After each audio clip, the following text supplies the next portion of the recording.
મને તો ક્યાંક શંકા એવી છે કે ઈશુદાનભાઈ છે એને તો અરવિંદ કેજરીવાલ છે એ રાજ્યસભામાં મોકલવાના છે, અહીં ક્યાંયથી ચૂંટણી લડવાના જ નથી. વિક્રમભાઈ એવું કહ્યું છે કે દ્વારકામાં હું ચૂંટણી નહીં લડું, બરાબર છે, ક્યાંય ચૂંટણી નહીં લડું એવું એ નથી કહ્યું. વાસ્તવિકતા એ છે કે 10 કલાકની જાહેરાત સામે અમારે 10 કલાક 10 મિનિટ સળંગ વીજળી નથી આવતી. અમે મોટર ચાલુ કરીએ અને પાણી નાકે પહોંચીએ એની પહેલાં તો લાઇટ વહી જાય છે. 10 કલાક વીજળી, બરાબર છે, એ માત્ર અને માત્ર અપેક્ષા છે કે 17-18 તારીખે તો વરસાદ થઈ જવાનો છે, એટલે પછી ખેડૂતો કોઈ વીજળી બાબતે ફરિયાદ કરવાના નથી. એટલે કહી દીધું છે કે 10 કલાક વીજળી આપશું, પણ ડોહાવ નીચે જઈને જોવું તો ખરી. મુખ્યમંત્રી ભૂપેન્દ્રભાઈ પટેલે રાજ્યના ખેડૂતો માટે જાહેરાત કરી અને ઉર્જા મંત્રીને સૂચના આપી કે ખેડૂતોને 10 કલાક વીજળી આપવામાં આવે. હવે આ કેટલું શક્ય છે કે શક્ય નથી તેને લઈને આપણી સાથે જોડાયા છે પાલભાઈ આંબલિયા, કોંગ્રેસ આગેવાન છે, ખેડૂતોના આગેવાન છે, તેમની સાથે વાત કરશું. પાલભાઈ, હમણાં તમે પ્રેસ કોન્ફરન્સ પણ કરી, કેટલાક સવાલો ઉઠાવ્યા કે આ વસ્તુ જે જાહેરાત કરવામાં આવી છે એ શક્ય જ નથી, કઈ રીતે? જો પહેલાં રાજ્યના મુખ્યમંત્રી હોય, કેબિનેટ આખી કેબિનેટની બેઠક થાય તો કેબિનેટે જાહેરાત કરતાં પહેલાં એનો અમલ કેટલા ટકા થશે આનું તારણ કાઢવું જોઈએ. તારણ ક્યાંથી નીકળે હતા કે ઉર્જા વિભાગના MGVCL, DGVCL, PGVCL, UGVCL બધાના MDO છે, MDને પહેલાં સૂચના આપવી જોઈએ. એણે નીચે દરેક PGVCLના DE સુધી, ડેપ્યુટી એન્જિનિયર સુધી વાસ્તવિકતા તપાસવી જોઈએ કે વાસ્તવમાં તમારી નીચે આવતા દરેક ફીડરમાં વાસ્તવિક પરિસ્થિતિ શું છે. હવે વાસ્તવિક દાખલા તરીકે હું જ્યારે ત્યાંથી આવું છું, અમે પરમ દિવસે જ આ જ વસ્તુની લઈ અને ત્યાં ખંભાળિયા PGVCLના કાર્યપાલક ઇજનેરનો ઘેરાવ પણ કર્યો હતો અને અમે વાસ્તવિકતા એના મોઢેથી કબૂલી કરી છે કે દાખલા તરીકે હંજડા પર ફીડર છે તો હંજડા પર ફીડરમાં 700 TC અને 1900 ખેડૂતોના કનેક્શન છે. વાસ્તવિકતા એ છે કે ત્યાં વધારેમાં વધારે 400 ખેડૂતોને કનેક્શન આપી શકાય, એટલે 200 થી 250 TC આપી શકાય, બરાબર છે. એની જગ્યાએ 1900 ખેડૂતોને કનેક્શન, જ્યાં 600-700 આપી શકાતા હોય ત્યાં 1900ને આપ્યા તો અહીંયા વર્કલોડ કેવડો વધે, વીજભાર કેવડો વધે અને શું કહેવાય વીજલોડ કેવડો વધે. એટલે એના કારણે થાય શું તાકે એમાં ટ્રિપિંગ આવી જાય, વારંવાર બંધ થઈ જાય અને એના કારણે જે સળંગ 8 કલાક લાઇટ આપવાની હોય એની જગ્યાએ સળંગ 8 મિનિટ લાઇટ નથી રહેતી. નંબર 2, 40 વર્ષથી તાર જે છે, ચપલા છે, એ કાગળ ઉપર બદલી ગયા છે, વાસ્તવમાં થાંભલામાં બદલા નથી. મેં દ્વારકા PGVCLના કાર્યપાલક ઇજનેરને પૂછ્યું કે સાહેબ 2 પોલ હોય એની વચ્ચે તાર તૂટે તો વધારેમાં વધારે 2 સાંધાનો માન્યતા છે, એની જગ્યાએ 8 સાંધા છે કે નથી? તો કાર્યપાલકે પોતે સ્વીકાર્યું કે 8 સાંધા છે, એટલે માન્યતા 2ની છે, બરાબર છે. જે ખેડૂતોને TC બળી જાય તો એને 48 કલાકમાં TC આપવાનું હોય, એની જગ્યાએ 48 દિવસ સુધી TC નથી આપી શકતા, સમજો. તો વાસ્તવિક પરિસ્થિતિ એ છે કે જ્યાં 400 ખેડૂતોને કનેક્શન જે ફીડરમાં આપવા જોઈએ અહીંયા 1900 ખેડૂતોને કનેક્શન આપ્યા છે. જે ફીડરની લંબાઈ, તારની લંબાઈ, બરાબર છે, એ રીતે જે તારની લંબાઈ છે એ ટોટલ 10 કિલોમીટર 12 કિલોમીટરની હોવી જગ્યાએ એની જગ્યાએ 100 કિલોમીટરની તારની લંબાઈઓ કરી દીધી છે. એટલે કહેવાનો મારો અર્થ એ છે કે તમારી કેપેસિટી 50ની હોય અને અહીંયા તમારી ઉપર 500નું ભારણ મૂકવામાં આવે તો સ્વાભાવિક છે કોઈ કાળે ન હાલે. એટલે આ વાસ્તવિકતા જે છે એ વાસ્તવિકતા સ્વીકાર્યા વગર સરકારે એવું માની લીધું કે આપણે 10 કલાકની જાહેરાત કરી દઈએ, આપણા બાપનું શું જાય છે, હમણાં વરસાદ થઈ જવાનો છે એટલે આપણી ખેડૂતોમાં વાહવાહી થાય અને શહેરોમાં બેઠેલા લોકોને ખબર જ નથી વાસ્તવિક પરિસ્થિતિ શું છે. તો એ આ જાહેરાતથી એને એમ થાય કે સરકાર ખેડૂતો માટે ખૂબ કરે છે, પણ વાસ્તવિકતા એ છે કે 10 કલાકની જાહેરાત સામે અમારે 10 કલાક 10 મિનિટ સળંગ વીજળી નથી આવતી. અમે મોટર ચાલુ કરીએ અને પાણી નાકે પહોંચીએ એની પહેલાં તો લાઇટ વહી જાય છે. એટલે આ તમે ત્યાંના ખેડૂતોની કોઈ પણની આ વેદના સાંભળો તો તમને ખબર પડે કે વાસ્તવિકતામાં આમાં શું છે.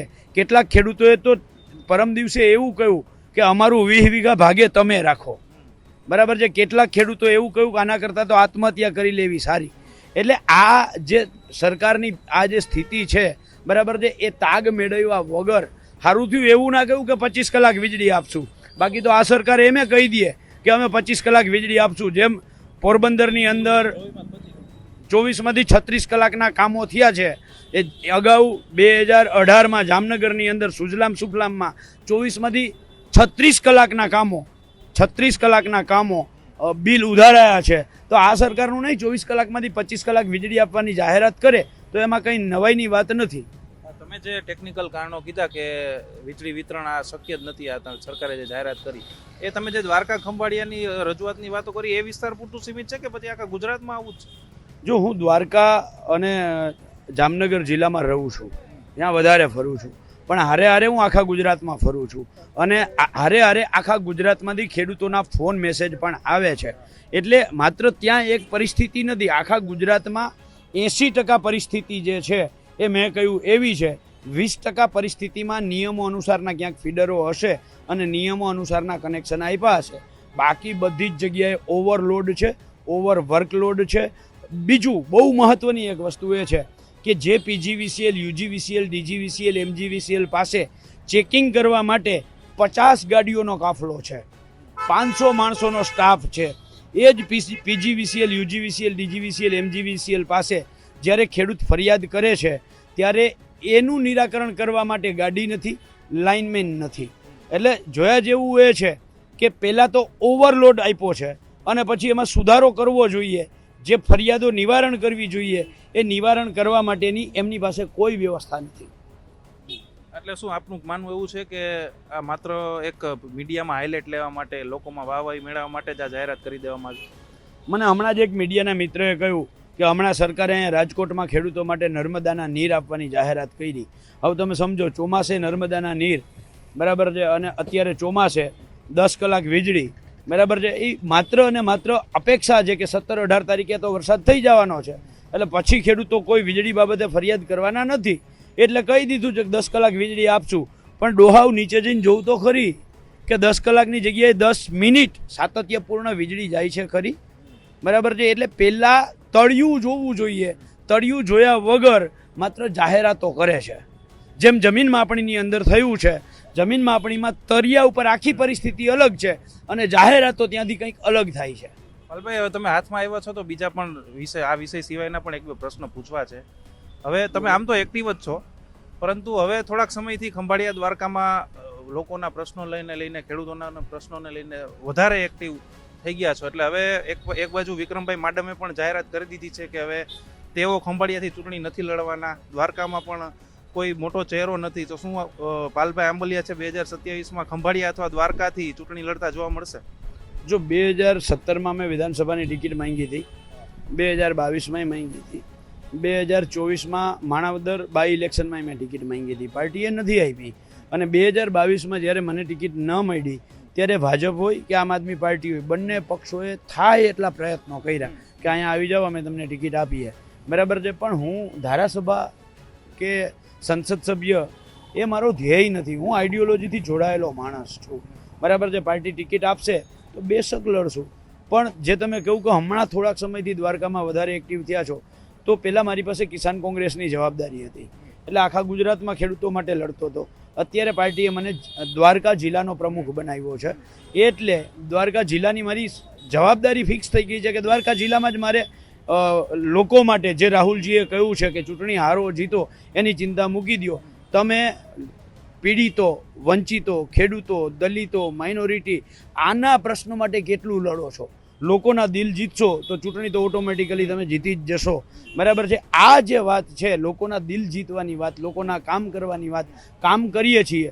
અને વાત રહી વિક્રમભાઈની, તો વિક્રમભાઈ જે રીતે રાહુલજીએ કહ્યું કે અમે યુવાનોને ડેવલપ કરવા માગીએ છીએ, યુવાનોને નવી સ્પેસ આપવા માગીએ છીએ અને કોંગ્રેસમાં વધારેમાં વધારે યુવાનો આવે અને યુવાનો જોડાય, તો એના ભાગરૂપે એણે એવું કહ્યું છે કે હું દ્વારકા જિલ્લામાં, મને દ્વારકા જિલ્લાએ ખૂબ આપ્યું છે, 3 વખત ધારાસભ્ય કર્યો છે, 2 વખત સંસદ સભ્ય કર્યો છે, તો હું દ્વારકા જિલ્લામાં જેટલા મારા સાથી નવા યુવાનો છે એને મારે સ્પેસ આપવી જોઈએ, જગ્યા આપવી જોઈએ. ને એટલે વિક્રમભાઈ એવું કહ્યું છે કે દ્વારકામાં હું ચૂંટણી નહીં લડું, બરાબર છે. ક્યાંય ચૂંટણી નહીં લડું એવું એ નથી કહ્યું. અને એને વિક્રમભાઈ એવું અમને પણ એવું કહ્યું છે કે તમે જ્યારે કહેશો ત્યારે દ્વારકામાં દરેક કાર્યક્રમમાં આવવાની મારી તૈયારી છે. એમને કમરની પણ એક તકલીફ છે, એટલે એના કારણે એમણે પોતાની શારીરિક તકલીફના કારણે એવું કહ્યું છે કે હું દ્વારકા હવે મારે દોડાદોડી ન થાય, એટલે પણ એણે જ્યાં જ્યાં કાર્યક્રમો કરવાના થશે ત્યાં આવવાની તૈયારી દેખાડી છે. અને વાત રહી મારી, તો ફરીથી હું કહું છું, પાર્ટી જે આદેશ કરશે એ આદેશ મુજબ હું કામ કરવા બંધાયેલો છું. રાહુલ ગાંધી હવે ગુજરાત વધારે આવી રહ્યા છે. એક કે બે વાર પહેલા જે ગુજરાતમાં આવ્યા ત્યારે જેમનું નિવેદન છે ખૂબ જ ચર્ચામાં રહ્યું કે હવે આપણે રેસના ઘોડાઓને આગળ વધારવાના છે, લગ્નના ઘોડાઓ હવે એમનું બહુ થઈ ગયું. તો અમને તો ખબર જ છે કે તમે કોંગ્રેસના રેસના ઘોડા જ છો, તો હવે એવી પૂરેપૂરી શક્યતા છે ને આપને આશા છે કે આ વખતે હવે ખંભાળિયા અથવા દ્વારકાથી તમે લડી શકો છો? નહીં, જો રાહુલજીએ જે રીતે કયા પછી ઘણા બધા મીડિયાના મિત્રોએ પણ સવાલ કર્યા હતા, ઘણા બધા RSS પ્રેરિત પોતાની જાતને રાજકીય વિશ્લેષક જે લોકો કહે છે એવા લોકોએ રાહુલજી વિશે પણ ઘણા બધા સવાલ કર્યા હતા. પણ મારું કહેવાનું એ છે કે જે નવા જિલ્લા પ્રમુખો હમણાં જ નિમણૂક થઈ એમાં તમે જો દ્વારકામાં સતત કાર્યક્રમો થાય, જામનગરમાં સતત કાર્યક્રમો થાય, અહીંયા રાજકોટમાં તમે જો રાજકોટમાં સતત કાર્યક્રમો થાય છે. એ રોહિતસિંહ રાજપૂત હોય કે રાજદીપસિંહ જાડેજા હોય કે હિતેશભાઈ વોરા હોય, બાજુમાં મોરબી સતત લડતું થઈ ગયું, બાજુમાં કચ્છ સતત લડતું થઈ ગયું, આ બાજુ પોરબંદર હોય, જુનાગઢ હોય. ગઈકાલે જ તમે જોયું હશે પ્રતાપભાઈ અને પરેશભાઈએ જે આખી લડાઈ કરી. તો આખા ગુજરાતની અંદર તમે સુરત જોવું, વડોદરા જોવું, બનાસકાંઠા જોવું, દરેક જગ્યાએ જે લોકો લડતા હતા બરાબર છે અને જે ખરેખર રેસના ઘોડા હતા એ ઓટોમેટિકલી અત્યારે લડાઈમાં આવી ગયા છે. એટલે જે વિશ્લેષકોને મારે ખાસ કહેવું છે તમારા માધ્યમથી, કારણ કે એ લોકો આવીને રાહુલજી વિશે સવાલ કરતા હતા કે રેસના ઘોડાઓ આમ છે ને ફલાણા આમ છે ને આ હું થશે ને કેટલું બધું ના કહેવાનું કહ્યું છે. મને તો ક્યારેક શરમ આવે છે કે આવા રાજકીય વિશ્લેષકો છે કે જે પોતાની ક્ષમતા જોયા વગર ડાયરેક્ટ રાહુલજી વિશે એલફેલ બોલે છે બરાબર છે. એને ખબર હોવી જોઈએ કે કોરોના વિશે રાહુલજીએ જે સ્ટેટમેન્ટ આપ્યું હતું એ જ થયું છે, નોટબંધી વિશે રાહુલજીએ જે સ્ટેટમેન્ટ આપ્યું હતું એ જ થયું છે, GST વિશે રાહુલજીએ જે સ્ટેટમેન્ટ આપ્યું હતું એ જ થયું છે. એટલે અત્યાર સુધીમાં દૂરંદર્શિતા સાથે રાહુલજીએ જે વાત મૂકી છે આ વાત દરેક વાત સાચી પડી છે. એટલે હું આવા રાજકીય વિશ્લેષકોને કહેવા માગું છું કે પોતાની જાતને અંદર ઝાંખો બરાબર છે. તમે કોઈના એજન્ટ કે દલાલ થઈને રાજકીય અભિપ્રાયો તો નથી આપતા ને. એટલે ફરીથી કહું છું કે જે રાહુલજીએ કહ્યું હતું એ મુજબ અત્યારે મોટા ભાગના જિલ્લાઓમાં તાકાતથી લોકો કામે લાગી ગયા છે અને આવનારા દિવસોમાં જોશો તમે તો આનાથી વધારે ઉત્સાહ અને ઉમંગ સાથે કોંગ્રેસના તમામ એક કાર્યકર, એક સિપાઈ આવનારા દિવસોમાં લોકોના, પીડિતોના, વંચિતોના કામો કરશે અને લોકોના દિલ જીતશે. માની લઈએ કે ખંભાળિયાથી તમને ટિકિટ મળી ગઈ અને ઈસુદાન ગઢવી તો ખંભાળિયાથી લડવાના છે, કન્ફર્મ જ છે. અને ભાજપમાંથી છે મુળુભાઈ બેરા જે અત્યારે સરકારમાં મંત્રી છે. તો કેટલી ટક્કર જોઈ રહ્યા છો? ઈસુદાન ગઢવી કે તમને કેટલા ટક્કર જોઈ રહ્યા છો? મુળુભાઈ બેરા પણ મંત્રી છે. કઈ રીતના આખું રહેશે ને આખી સીટનું ગણિત કઈ રીતના જોઈ રહ્યા? જો ચૂંટણી છે ને, હું એવું માનું છું કે ચૂંટણી જ્યારે નજીક આવે ને ઘણી વખત એવું બને છે કે ચૂંટણીમાં એક ભાષણથી, કોઈ એક નેતાના એક ભાષણથી આખું ચૂંટણીનું પરિણામ બદલી જતું હોય છે. હજી 2 વર્ષની વાર છે.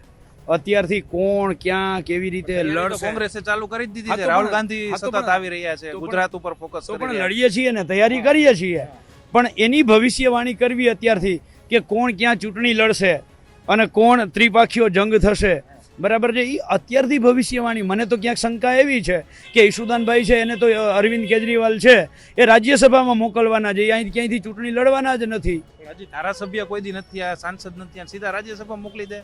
ધારાસભ્ય પણ એકવાર હારી ચૂક્યા છે ધારાસભાની ચૂંટણી. અરે અને આ પાસે તો આવા ચહેરાઓ ખૂબ ઓછા છે. ઈશુદાનભાઈ, ગોપાલભાઈ તો એમને પેલા જે 2027માં ફોકસ હોય ત્યાં લડાવે ને, સીધા રાજ્યસભા થોડા લઈ. અરે મારા ઘણા બધા આમ આદમી પાર્ટીના મિત્રો છે. એ મિત્રોનું કહેવું એવું છે કે અમે ઈશુદાનભાઈના ફેસને સંસદમાં મોકલવા માગીએ છીએ અને સંસદમાં અમે રાજ્યસભાના માધ્યમથી મોકલવા માગીએ છીએ અને ઈશુદાનભાઈ છે એ આખા ગુજરાતમાં પ્રચાર કરી શકે એટલા માટે એને ક્યાંય ચૂંટણી લડાવવાના નથી. આવું મને આમ આદમી પાર્ટીના કેટલાક મિત્રોએ મારી જે ચર્ચા થઈ, ચર્ચાના એક ભાગરૂપે આ વાત થઈ છે. એટલે અત્યારથી નક્કી કરી લેવું કે ઈશુદાનભાઈ અહીંયા જ લડશે, પાલભાઈ અહીંયા જ લડશે, મુળુભાઈ હાલો તમે ને ઈશુદાનભાઈ કરવું તમે ને ઈશુદાન કામો છે. તમે ને ઈશુદાનભાઈ સામે હોય તો કેટલા ટક્કર તમને ઈશુદાનભાઈ કેટલી એને કોમ્પિટિશન એનામાં તમે જોઈ રહ્યા છો? જો હું જ્યારે મારે ક્યાંય અત્યાર સુધીમાં હું તો ગ્રામ પંચાયતની ચૂંટણી લડ્યો નથી, એટલે ચૂંટણી શું છે એ મને ખબર નથી બરાબર છે. પણ હું એવું માનું છું જ્યારે ચૂંટણી લડવા ઉતરીએ ત્યારે પછી સામે ગમે એ હોય લડાઈ કરી લેવાની બરાબર છે. આપણી લડાઈમાં કચાશ નથી ને, આ જોવાનું છે સામે કોણ છે એ નહીં. તમારામાં જે તમારી અંદર પડ્યું છે એનો મેક્સિમમ એફોર્ટ તમે કેવી રીતે લગાવી શકો, આ મેક્સિમમ એફોર્ટ લગાવવાનો છે. હું તો કૃષ્ણનો વંશજ છું. એણે ગીતામાં કહ્યું છે કે કામ કરતો જા, પરિણામની ચિંતા કર નહીં, તો પુરુષાર્થ કર, પરિણામની ચિંતા કર નહીં. તારા પુરુષાર્થ સાચા હશે તો પરિણામ મળશે. બિલકુલ આ હતા પાલભાઈ આંબલિયા, કોંગ્રેસના જે ખેડૂત આગેવાન છે, કોંગ્રેસના બહુ ઓછા એક્ટિવ નેતાઓ છે ગુજરાતમાં, તેમાંના પાલભાઈ આંબલિયા એક છે. જે સરકારે વીજળીની જાહેરાત કરી તે અંગે પણ તેમને પોતાના જે પ્રશ્નો છે તે રાખ્યા હતા, અને બીજું 2027ની ચૂંટણી અંગે પણ તેઓએ વાત છે તે કરી હતી, ને પોતે પણ ક્યાંક ને ક્યાંક ચૂંટણી લડવા માટે ખૂબ જ ઉત્સુક છે તેવું પણ તેમણે જણાવ્યું હતું. રોનક મજીઠિયા, ગુજરાત તક, રાજકોટ.